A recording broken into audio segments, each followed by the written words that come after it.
अस्सलाम वालेकुम स्टूडेंट, कैसे हैं आप सब। उम्मीद करता हूं कि खैर वाफियत के साथ होंगे। आज हम स्टूडेंट एक्सरसाइज 3.4 की तरफ जा रहे हैं, क्लास 10th की। तो इस एक्सरसाइज को करने से पहले मैंने सोचा आपके साथ जो है वो इस एक्सरसाइज के हवाले से एक बात शेयर करूं। जो बहुत सारे स्टूडेंट्स और बहुत सारे उस्ताद कराम जो है वो इस बात को बच्चों के साथ डिस्कस नहीं करते या शायद उनके जहन में नहीं रहता। तो आप सोच रहे होंगे वो ऐसी कौन सी बात है कि जो आज आपके सामने मैं पेश कर रहा हूँ और आपके सामने जो है वो बताने वाला हूँ। स्टूडेंट एक्सरसाइज जो 3.4 है ये हमारी लॉन्ग क्वेश्चन की एक्सरसाइज है। तो इस एक्सरसाइज के अंदर जो है इंग्लिश मीडियम और उर्दू मीडियम के लिहाज से रकम में तब्दीली है। यानी एक तो ये होता है ना कि एक उर्दू मीडियम की किताब है और उसी की इंग्लिश कर दी गई है और उसको हम इंग्लिश मीडियम की किताब कहते हैं। मैं इसकी बात नहीं कर रहा। जो आपकी उर्दू मीडियम की टेक्स्ट बुक है, पंजाब टेक्स्ट बुक जो है वो 10th के मैथ की, मैथ जो आपका क्लास 10th का है उसकी उर्दू मीडियम की जो अबारत है वो मुख्तलिफ है इंग्लिश मीडियम की अबारत के साथ। लेकिन क्लास के अंदर चूंकि जहाँ पे मल्टीपल स्टूडेंट्स होते हैं, उर्दू मीडियम भी होते हैं, इंग्लिश मीडियम भी होते हैं, तो वहां पे ये बात बताना नहायत ज़रूरी है। क्योंकि बाद औक़ात हम उस्ताद इकराम इंग्लिश मीडियम की बुक बच्चा पकड़ा देता है तो हम इंग्लिश मीडियम के लिहाज से उस क्वेश्चन को सॉल्व कर देते हैं, जबकि वो उर्दू मीडियम वालों के लिए ठीक नहीं है, उसको उनके नंबर नहीं मिलेंगे। बाद औक़ात यूं होता है कि उर्दू मीडियम वाली किताब बच्चा कोई टीचर को पकड़ा देता है रकम, तो वो वहां से देख के उस बच्चों को समझा देते हैं, लेकिन वो इंग्लिश मीडियम की टेक्स्ट बुक पे उस तरह से स्टेटमेंट नहीं है ना। ये हैरानी की बात। तो स्टूडेंट जी हाँ ऐसा ही है। तो मैं आज आपके सामने उस एक्सरसाइज के जस्ट के उसमें रकमों में क्या तब्दीली है, आपने अगर ये रकम आए तो कैसे क्वेश्चन हल करना है और वो रकम आए तो कैसे सवाल हल करना है। अच्छा, इसी तरह इंग्लिश मीडियम की स्टेटमेंट जिस तरह से है तो उसके उलट जो स्टेटमेंट है उसी से रिलेटेड उसकी एग्जांपल्स भी हैं। तो हमें एग्जाम्पल है, सवाल है, उर्दू का, इंग्लिश का, हमें जस्ट जो है ना कंसेप्ट आना चाहिए, हमें आइडिया पता हो कि हमने इस क्वेश्चन को सॉल्व कैसे करना है। तो चलते हैं जी, ये जो गलत रकमें हैं किस तरह से हैं इनके कंसेप्ट्स को चेक करते हैं। जी स्टूडेंट, सबसे पहले हम उर्दू मीडियम की जो पंजाब टेक्स्ट बुक है क्लास 10th की रियाजी की किताब है उसकी जरा इबारत को देखते हैं। स्टूडेंट आप अपनी जब किताब खोलेंगे ना उर्दू मीडियम तो आपको नजर आएगा लिखा हुआ 3.4 एक्सरसाइज के क्वेश्चन नंबर 1 में वो कहेगा अगर, अगर के बाद ये स्टेटमेंट है ए निस्बत बी बराबर सी निस्बत डी, यानी अगर ये वाली रकम हो तो आगे उसने लिखा है साबित कीजिए कि ये आगे जुज है मुख्तलिफ 2 3 4 5 8 9 जितने भी हैं। यानी हमारा उर्दू मीडियम में जो पहला जुज है उससे लेकर 8 9 जितने भी जुज हैं तमाम में रकम यही आपने लिखनी है। क्योंकि ये असूल है रियाजी का कि जो स्टेटमेंट अगर के बाद होती है बेटा वो हमारे क्वेश्चन की रकम होती है। यानी इट मीन वो हमें मालूम होता है, जैसा थ्योरम के अंदर होता है कि अगर के बाद जो इबारत है वो थ्योरम का मालूम है तो के बाद जो स्टेटमेंट होती है वो थ्योरम का प्रूव होता है, यानी मसले का मतलूब करना होता है। स्टूडेंट सिमिलरली ऐसा ही उर्दू मीडियम में कुछ है। क्या मैंने बताया, आपकी बुक में टेक्स्ट बुक में गौर कीजिएगा, अगर के बाद लिखी है ये रकम, इसके बाद लिखा है हो तो साबित करें, आगे ये रकम है। इट मीन उर्दू मीडियम के लिहाज से हमारा ये क्वेश्चन है, ये रकम है और ये हमने आंसर लेके आना है। जबकि यही question English medium text book में ऐसे नहीं है। आप ये गौर कीजिएगा स्टूडेंट, जो इंग्लिश मीडियम वाले स्टूडेंट हैं उसमें स्टेटमेंट है इफ के बाद ये रकम है, फिर कहता है देन प्रूव दैट, आगे ये लिखा हुआ है। इसका मतलब क्या हुआ, इफ के बाद जो स्टेटमेंट है तो इंग्लिश मीडियम टेक्स्ट बुक के लिहाज से ये रकम है, यानी ये क्वेश्चन है, और हमने प्रूव क्या करना है, हमने साबित क्या करना है, ये आंसर लेके आना है। तो उर्दू मीडियम में टेक्स्ट बुक में, उर्दू मीडियम की किताब में रकम इस तरह से है और इंग्लिश मीडियम के अंदर इस तरह से है। अब अगर क्वेश्चन आए कि इफ, यानी ये रकम हो गई और ये जवाब है, तो स्टूडेंट ने अगर इस तरीके से क्वेश्चन हल कर दिया तो उसको नंबर नहीं मिलेंगे। इसी तरह अगर रकम ये आ गई अगर के बाद और आंसर ये प्रूव करना है, तो किसी ने इस तरीके से इसको हल कर दिया तो आपको नंबर नहीं मिलेंगे। अब इफ के, देन के, अगर के, मगर के चक्रों में हमें नहीं पढ़ना, हमें जस्ट समझना क्या है। स्टूडेंट सिंपल सी एक बात याद रख ले, जब भी अगर के बाद जो रकम आएगी, यानी इफ के बाद अगर के बाद, वो हमारा क्वेश्चन होगा। अगर आप इंग्लिश मीडियम के स्टूडेंट हैं तो वहां इफ लिखा होगा, अगर आप उर्दू मीडियम के स्टूडेंट हैं तो वहां अगर लिखा होगा। अब अगर के बाद जो इबारत है, जो क्वेश्चन है, वो आपकी रकम है। आगे लिखा होगा तो साबित करें, तो जो स्टेटमेंट तो के बाद है वो आपका जवाब है, यानी वो हमें निकालना है। सिमिलरली इंग्लिश मीडियम में इफ के बाद जो रकम है वो आपका क्वेश्चन है, यानी हमें वो मालूम है। देन प्रूव, तो जो उसके बाद रकम है वो हमारा आंसर है। इट मीन वो जो है हमने उसको लेके आना है, वो हमें मतलूब है। तो ये बात याद रखिएगा। अब क्वेश्चन जैसा भी आ जाए, उर्दू मीडियम की तर्ज पे आ जाए, इंग्लिश मीडियम की तर्ज पे आ जाए, तो आपने इसको हल किस तरह से करना है। तो चलते हैं जी, अगर हमारा क्वेश्चन इस तरीके से आ जाए, जैसा कि आपकी टेक्स्ट बुक उर्दू मीडियम की किताबों के अंदर है, कहता है जी अगर ये रकम है तो फिर आपने ये साबित करना है। अब स्टूडेंट इस चीज को समझने से पहले, समझाने से पहले हमें थ्योरम्स याद करने हैं छोटे छोटे। चूंकि मैं आपके पास इस वीडियो का मेन मकसद था कि टेक्स्ट बुक के अंदर जो रकमें गलत है ना, आप उसको समझ सकें। तो जब मैं प्रॉपरली इस एक्सरसाइज को करवाऊंगा तो आपको वो ये थ्योरम जो है ना, जो मैं कह रहा हूं वो हम करेंगे, जिसके अंदर अल्टरनेंडो है, इन्वर्टेंडो है, इसके बाद कंपोनेंडो है, डीवीडी एंडो है, और कंपोनेंडो डीवीडी एंडो थ्योरम है। ये हमें थ्योरम करने हैं ताकि हमने इनको क्वेश्चनों में यूज करना है, और सम टाइम ये डेफिनेशन में भी आ जाते हैं, इसको समझेंगे भी। यानी उर्दू के अंदर मसला अक्स निस्बत क्या है, मसला अबदाल निस्बत क्या है, मसला तरकीब निस्बत क्या है, मसला तफसील निस्बत क्या है, और मसला तरकीब तफसील निस्बत क्या है। तो वो समझेंगे जब मैं प्रॉपर एक्सरसाइज 3.4 जो हम आपके सामने जब करूंगा। तो फिलहाल मेरा यहाँ पे मकसद आपको जस्ट समझाना था कि किस तरह टेक्स्ट बुक के अंदर ये रकम जो है वो ठीक लिखी हुई है। टेक्स्ट बुक के अंदर कोई खराबी नहीं है। खराबी कहां पे है कि हम उस क्वेश्चन की स्टेटमेंट को रीड गलत कर लेते हैं, यानी हम एक ही तरीके से सारे क्वेश्चन कर देते हैं, जबकि ऐसा नहीं है। इसके दोनों तरीकों से सवाल बुक के अंदर है। अगर उर्दू मीडियम की किताब में सारे क्वेश्चन इस तरह से हैं तो इसी से रिलेटेड एग्जाम्पल इस तरह से है, और अगर इंग्लिश मीडियम में ये सारे क्वेश्चन इस तरह से हैं तो इसकी बुक में एक एग्जाम्पल है वो इस तरह की है। तो हमें दोनों तरीके आने चाहिए। अगर रकम छोटी है जवाब बड़ा है तो कैसे हल करना है, और अगर रकम बड़ी है और जवाब छोटा है तो उसको हमने कैसे हल करना है। तो चलते हैं जी, इसको समझते हैं। स्टूडेंट, जो हमारी रकम है, जब ये रकम छोटी आए, यानी वो कहे a निस्बत b बराबर c निस्बत d है, तो हमने इसको रकम जब कहा है तो हमने इसको लेकर ये जवाब लेके आना है। यानी यूं समझें, ये हमारा क्वेश्चन है, ये हमारा आंसर है।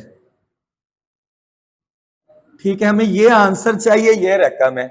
सादा लफ्जों में ये हमारा मालूम है, ये हमें गिवन है, और ये हमें मतलूब है। इसको हमने मालूम करना है, ये हमें मालूम है। तो जैसे भी आपको इजी समझ आ जाए, ये क्वेश्चन ये आंसर लेके आना है, ये हमें मालूम है, ये हमें मतलूब है, इट मीन हमें ये लेकर आना है।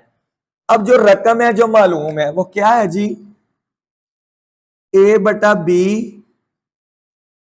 इक्वल सी बटा डी। रकम लिखने के बाद अब हमें अपना आंसर चेक करना है। देखें, हमें ए से पहले या ए के साथ 4 चाहिए। इसका एक ही पैटर्न है इन तमाम क्वेश्चनों का। जब हम ये लिख लेंगे तो हमें अपना आंसर चेक करना है। आंसर में जो रकम ए के साथ होगी एक्स्ट्रा, यानी ए के साथ, हमें यहां ए तो है, जो भी रकम ए के साथ एक्स्ट्रा होगी ना उस रकम को, और जो रकम बी के साथ एक्स्ट्रा होगी आपने उस रकम के साथ दोनों तरफ जरब दे देनी है। मसलन यहां पे देखें, ए के साथ 4 है, बी के साथ 5 है, तो आपने 4/5 4/5 के साथ इस रकम को दोनों तरफ जरब देनी है।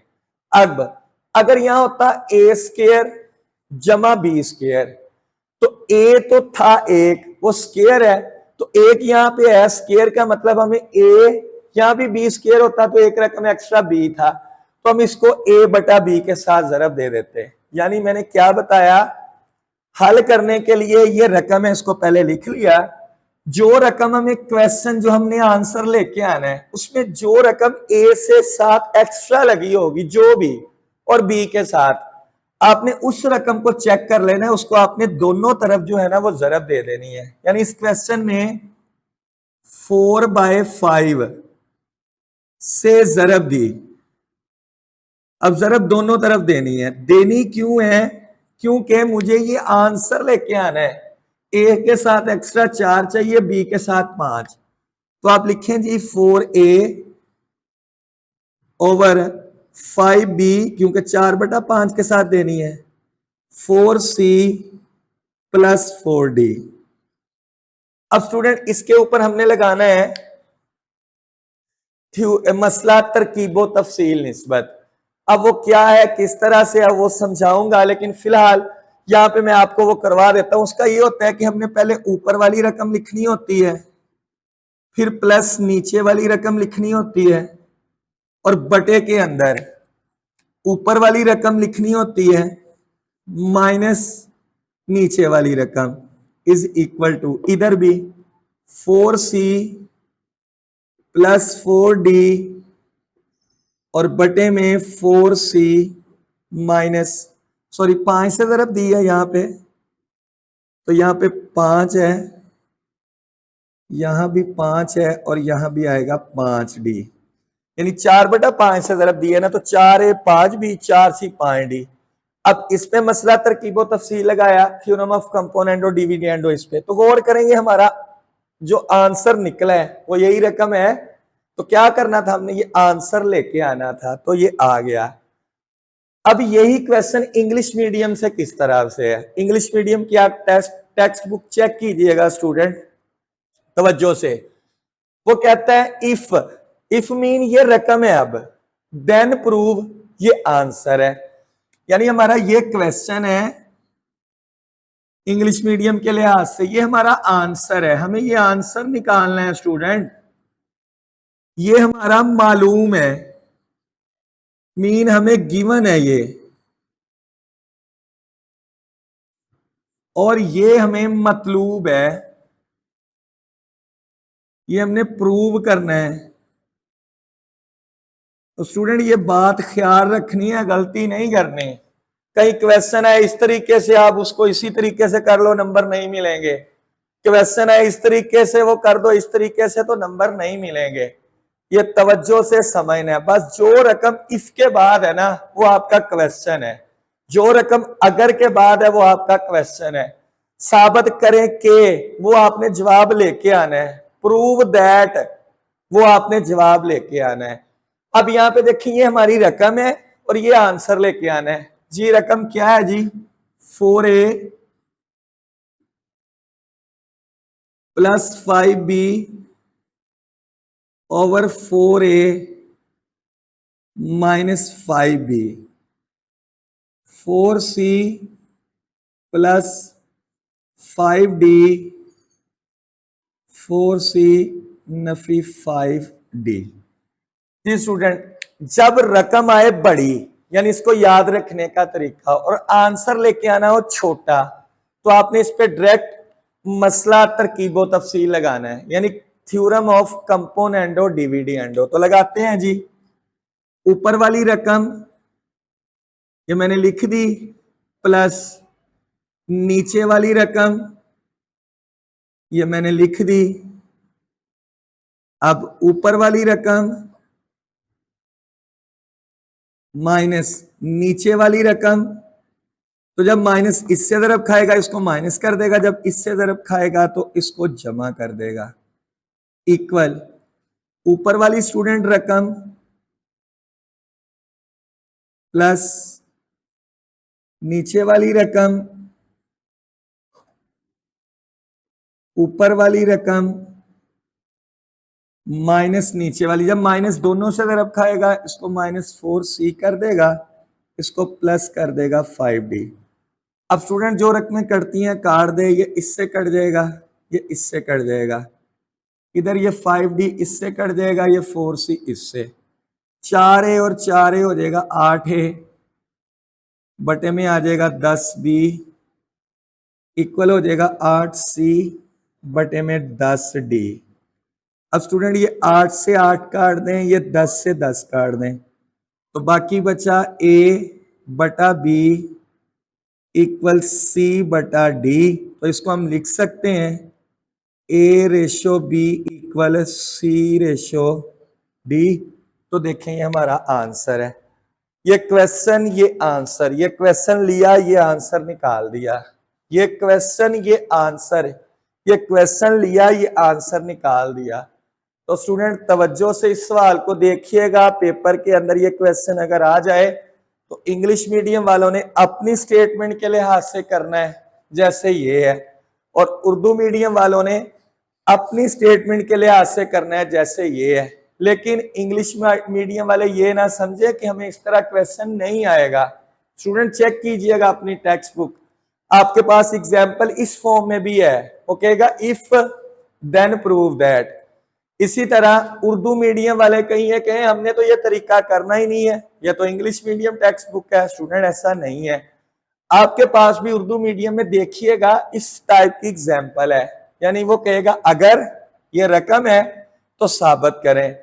तो मैंने आपको दोनों तरीके से समझा दिए, चाहे बच्चा उर्दू मीडियम का है चाहे वो इंग्लिश मीडियम का है, आपने अपने क्वेश्चन की रकम को समझना है। सिंपल सी बात, अगर के बाद जो रकम आए, जो डेटा आए, वो आपका क्वेश्चन है, तो साबित करें कि उसके बाद जो रकम आए वो आपका आंसर है। सेम इंग्लिश मीडियम, इफ के बाद जो डेटा आए, जो रकम आए, वो आपका क्वेश्चन है। देन प्रूव दैट, जो रकम लिखी हो वो आपका आंसर है, वो लेकर आना है। अब अगर इफ के बाद, अगर के बाद ये रकम आए और जवाब बड़ा हो, तो फिर आपका तमाम क्वेश्चनों का तरीकाकार क्या है, जो हमें ए और बी के साथ एक्स्ट्रा रकम नजर आएगी आपने उसके साथ दोनों तरफ ज़रब देनी है, और फिर थ्योरम ऑफ कंपोनेंडो डिविडेंडो लगाना है, यानी मसला तरकीबो तफसील। ये कब करना है, जब रकम छोटी जवाब बड़ा है। इसके बाद अगर रकम आ जाए बड़ी और जवाब लेके आना है छोटा, तो आपने डायरेक्ट मसला तरकीबो तफसील लगाना है। मेरा ख्याल है स्टूडेंट आपको समझ आ गई होगी, मजीद आपको समझ आएगी इंशाल्लाह जब हम इस एक्सरसाइज को प्रॉपर तरीके से हल करेंगे। यहां मेरा आज मकसद जस्ट आपको इस एक्सरसाइज की थ्योरी और टेक्स्ट बुक के अंदर जो उर्दू मीडियम और इंग्लिश मीडियम में डिफरेंस है वो समझाना था। मुझे दीजिएगा इजाजत, अगली वीडियो तक के लिए अल्लाह हाफिज।